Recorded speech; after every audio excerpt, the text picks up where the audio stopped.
Welcome to our first session on the Iranian nuclear challenge, one of the longest running and most difficult issues for American policymakers, for leaders across the Middle East, indeed the world.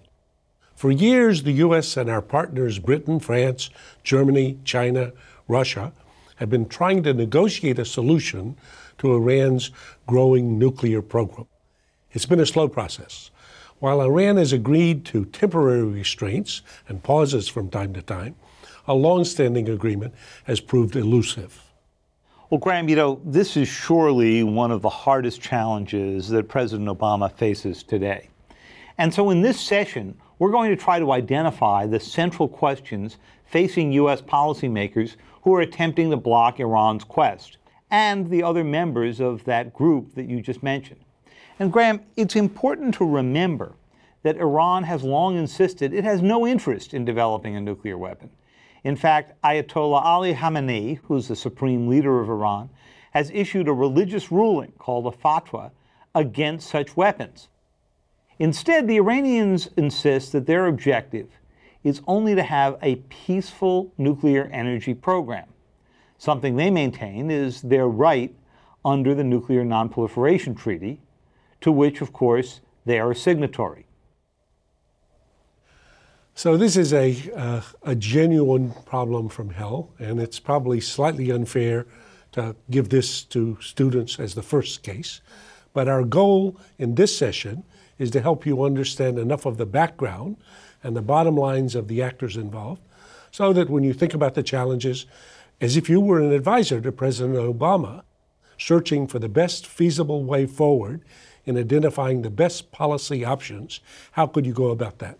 And initially, we'll be looking at these options from the American point of view. But whenever one tries to analyze an issue as complex as the Iranian problem, it's always useful to put yourself in the other guy's shoes and to assess the problem from the point of view of other stakeholders. So that's why we'll, in this session, turn to the question around and think about it eventually from an Iranian perspective, and from the perspective of Israel, and from the perspective of Saudi and the other Arab states. So today our briefing covers short answers to 9 key questions centering on Iran's ability to get a nuclear bomb. That's right, Graham, and ability, of course, is different from intention.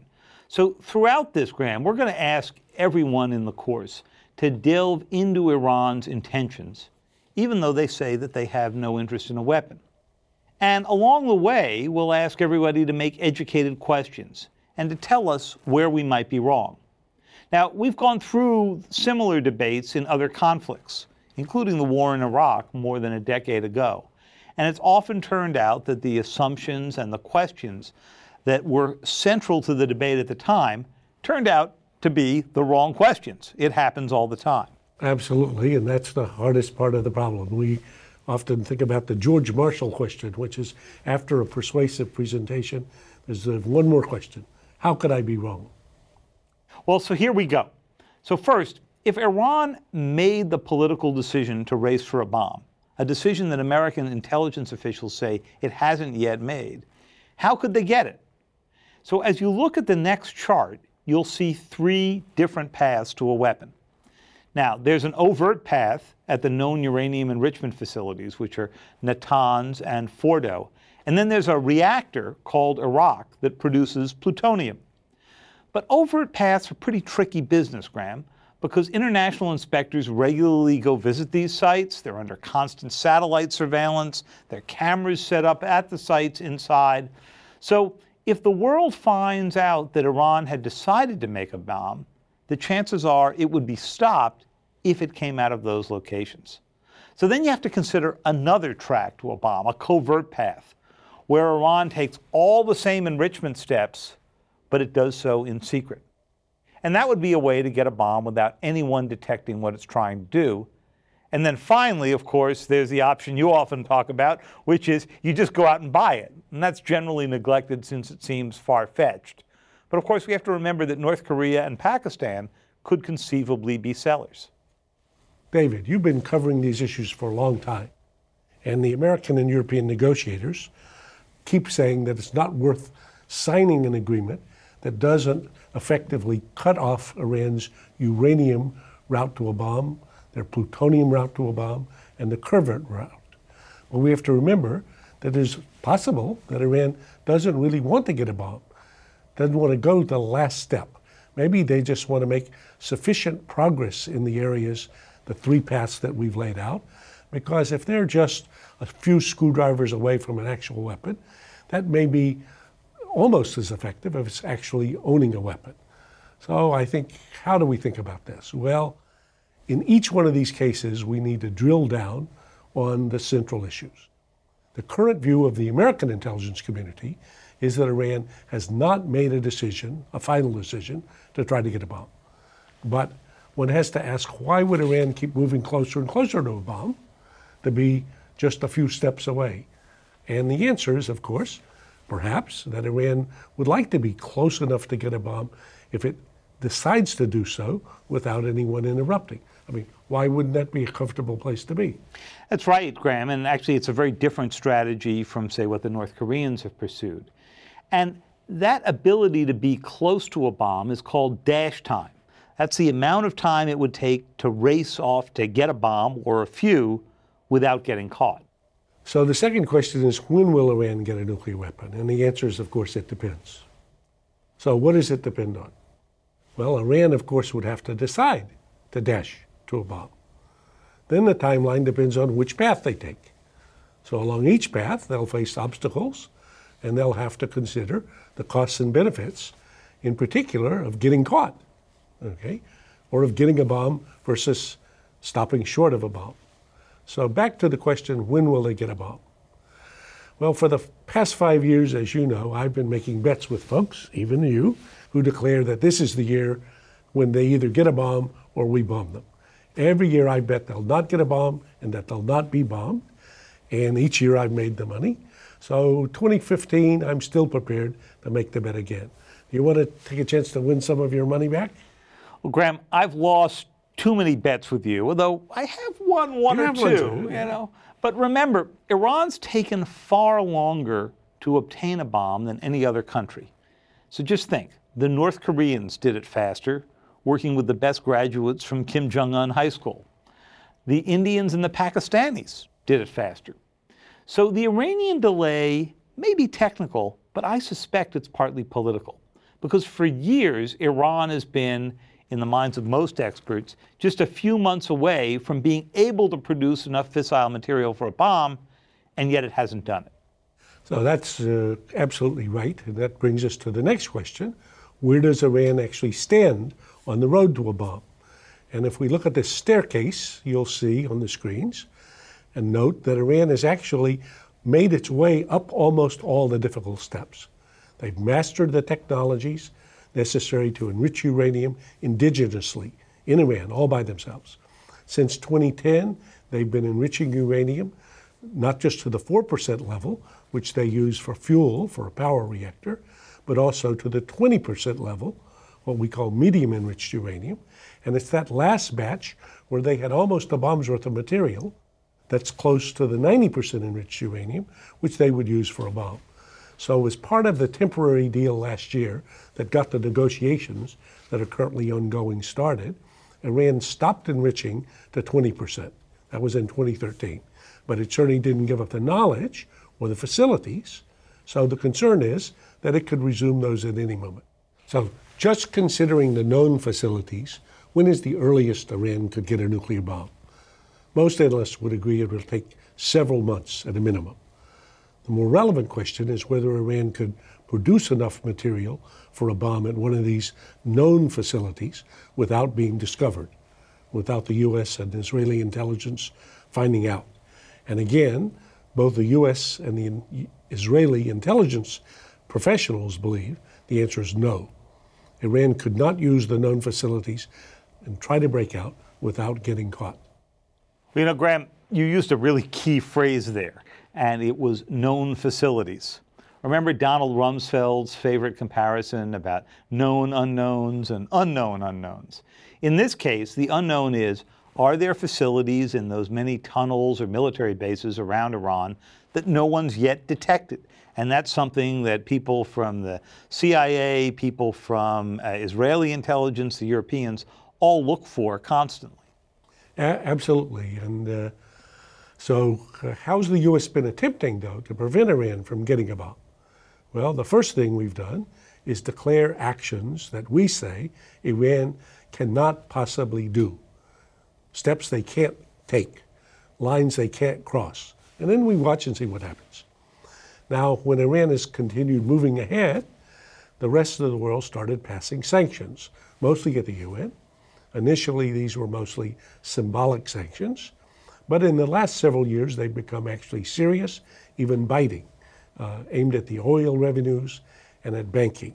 And a combination of US, EU, and UN sanctions together today have had serious impacts on the Iranian economy. Finally, there's the combination of activities that you've written about as covert actions, including cyber war and cyber sabotage, but we'll look at that in another session. That takes us to the next question, Graham. So, is it possible to identify the terms of a negotiated deal that would be better for both Iran and the U.S. if you just think about it from the perspective of each of their national interests? And my answer is probably yes. When I look at the story of the recent past, I can identify at least two occasions when there was a deal on the table that would have been better for both parties had they taken it.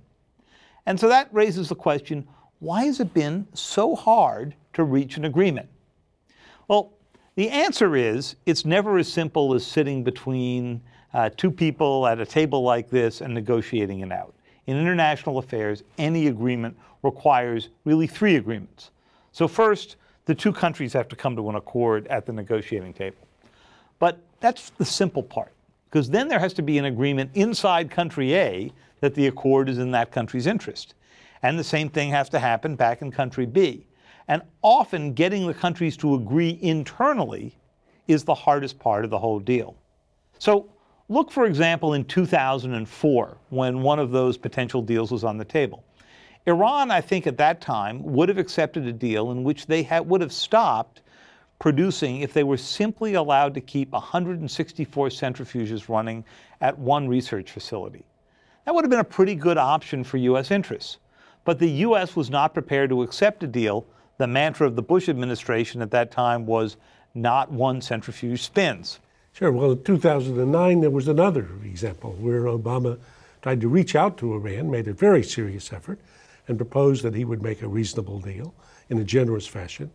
But Iran soon found itself in turmoil after the election in which the Green Party apparently won, and it had to be stolen back. So the Ayatollah had to manage a process in which Iran was actually paralyzed internally and unable to reach any agreement, even among itself. So when two parties come to the point where either one can't agree to anything or the two can't agree to the same thing at the same time, there's no agreement. And then we have a third party to this conversation, Israeli Prime Minister Netanyahu. Well, that's right. So Prime Minister Netanyahu has been pretty clear about his own views, Graham. He sees Iran's acquisition of a nuclear bomb as an existential threat to Israel, one that could lead to another Holocaust. He's argued for years that because Israel is so close to Iran, it's a different threat for Israel than it is for the U.S. And he's argued that we long ago passed the point where Iran had the knowledge to build a bomb. They've got the knowledge. So as we will discuss in later segments, Israel, of course, has not attacked Iran. But remember, it hasn't hesitated to bomb states that pursued weapons of mass destruction. There was a bombing of a reactor in Iraq in 1981. There was the bombing of a whole complex in Syria in 2007. So the answer to the question of why Israel has not acted militarily against Iran is a pretty complex one. I think if you think about it, the Israelis have an affirmative non-proliferation policy that they've demonstrated.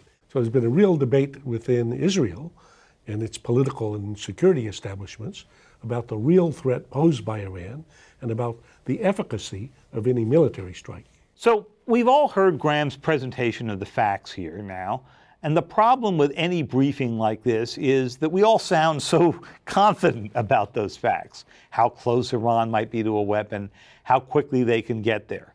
And of course, the Iranians would dispute all that. Different intelligence agencies would have a slightly different view. And of course, we have all learned over the course of history that frequently we're asking the wrong questions or worrying about the wrong things.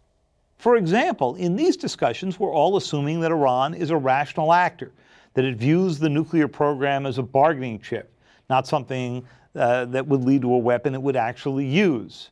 Now, how do we know that's true, especially given that at many times we can't even figure out who's making the decisions in Iran?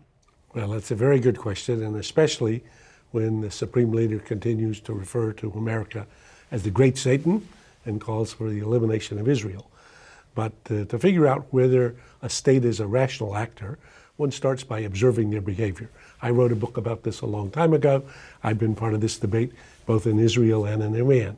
If you look at a state in which if the cost of an option increases, they move away from the option, and if the benefit of an option increases, they move toward it, that state can be approximated in thinking of it as a rational actor. So if we look at the Iranian case, I would say they look very much like rational actors. They pulled back from the medium level of enrichment when the pressure built by Netanyahu and others was too high. Even though Prime Minister Netanyahu has had a debate with the U.S. chairman of the JCS, Martin Dempsey, they famously disagreed in 2012. Netanyahu said, of course, Iran is not rational because look at their objective if they say they want to eliminate Israel. Dempsey said, look, watch their behavior, see how it adapts. I think this is a rational actor. Netanyahu said at the UN, he drew a line and said, Iran must stay beneath this line. He seemed to be imagining that threatening that if they went across it, they would pay a big damage. Their behavior would adjust as if they were a rational actor. That's just what they did. Now, Graham, over several decades, we've watched other countries like China, North Korea acquire nuclear weapons, and we live with them today. So why are we so worried about Iran specifically? Why aren't we worried about, say, India or Pakistan or even Israel itself? None of those three are signatories to the Nuclear Non-Proliferation Treaty. All of them are believed to have substantial nuclear weapons arsenals. Well, that's a good question, David, and I would say because maybe in all these cases we are worried, and some very worried. So I worry a lot about North Korea. I worry a lot about Pakistan, which I think is the most likely source for nuclear materials for a terrorist group or a state that would get a weapon. So in the Iranian case, there's further reasons to be concerned. So we have a supreme leader who's in charge, but is often difficult to read. I mean, the calculus for somebody that says he wants to eliminate some other state makes it pretty complicated, especially when the other state is Israel, an ally of the U.S. Secondly, you've got the Revolutionary Guards, who wield tremendous influence and have demonstrated a readiness to take risks, extreme risks. For example, the plot to assassinate the Saudi ambassador to the U.S. by blowing up a restaurant in Washington. So in addition, you have an Iran that's in the middle of a volatile Middle East. So it's likely that if Iran gets a nuclear bomb, you'll see other states in the region, namely Saudi Arabia, getting a weapon quickly. And if you imagine a nuclear arms race in an area that's this volatile, it seems quite likely that nuclear weapons would be used. So for a Saudi perspective on this question, I asked Prince Turki Al Faisal, the former head of Saudi intelligence, about this when he was recently at Harvard. So let's hear what he said.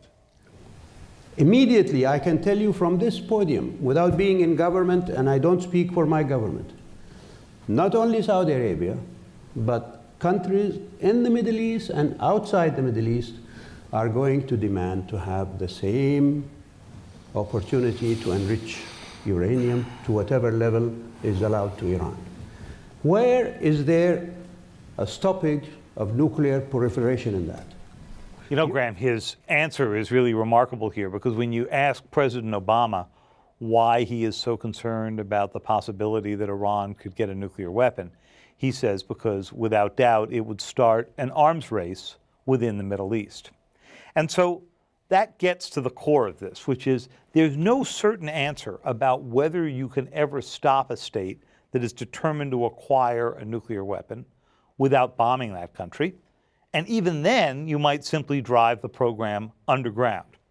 So let's now go on to discuss in our next segment when we come back the question of what happens when you draw red lines, the limits beyond which a country cannot step. And we'll take a look at what's happened in that case in regards to Iran.